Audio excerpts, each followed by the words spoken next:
இந்த ஒரு சிவன் கோயில்ல நந்தியும் கிடையாது, சிலையும் கிடையாது, சிவலிங்கமும் கிடையாது.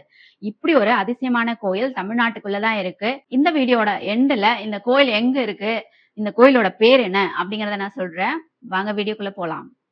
சாமி சிலையும் இல்ல, லிங்கமும் இல்ல, நந்தியும் இல்லைன்னா வேற என்னதான் இருக்கு அந்த கோயில்ல அப்படின்னா ஒரு சதுர பீடம் மட்டும்தான் அந்த கோயில்ல இருக்கு. இந்த கோயில்ல ஒரு ஹெவியான அபிஷேகம், திருவிழா இப்படி எதுவுமே இருக்காது. இப்படி ஒரு சாதாரணமான சிம்பிளான கோயிலுக்கு ஒரு அசாதாரணமான கதையும் இருக்கு. 63 நாயன்மார்களை பத்தி நம்ம எல்லாருக்குமே தெரியும்.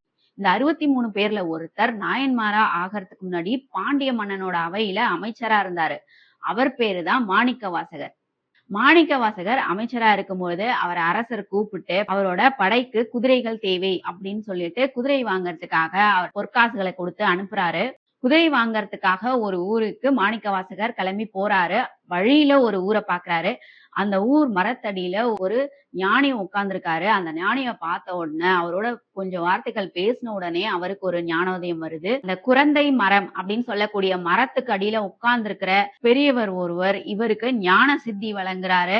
அந்த ஞானத்தை அடைஞ்ச உடனே அவர் உருகி பாடின பாடல் தான் திருவாசகம். நம்ம எல்லாருக்குமே ஒரு சொலவடை தெரியும். திருவாசகத்துக்கு உருகார், ஒரு வாசகத்துக்கும் உருகார் அப்படின்னு. அப்படி ஒரு அருமையான சிவஸ்துதி பாடல ஒரு திருவாசகத்தை அந்த ஊருக்கு வந்ததுக்கு அப்புறம் தான் மாணிக்கவாசகர் படைக்கிறாரு. குதிரை வாங்கறதுக்காக கொண்டு வந்த பணத்தை என்ன பண்றாரு தெரியுமா? சிவன் கோயில எழுப்புறதுக்கு அந்த பணத்தை ஃபுல்லா செலவிடுறாரு.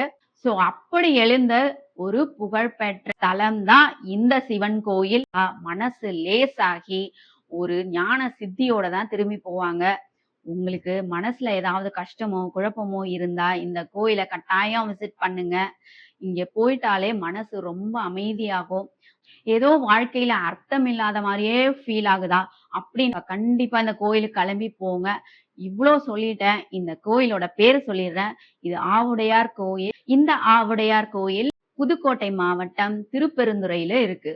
உங்க வீட்டுல இருக்கிறவங்க மனசை இழந்த மாதிரி ஒரு புத்துணர்ச்சியே இல்லாம வாழ்க்கையில சுத்திட்டு இருக்காங்களா, உங்களுக்கு அவங்கள பத்தி ரொம்ப கவலையா இருக்கா, அவங்க நடந்துக்கிறது அப்படிலாம் இருந்ததுன்னா கண்டிப்பா இந்த கோயிலுக்கு கூட்டிட்டு போங்க.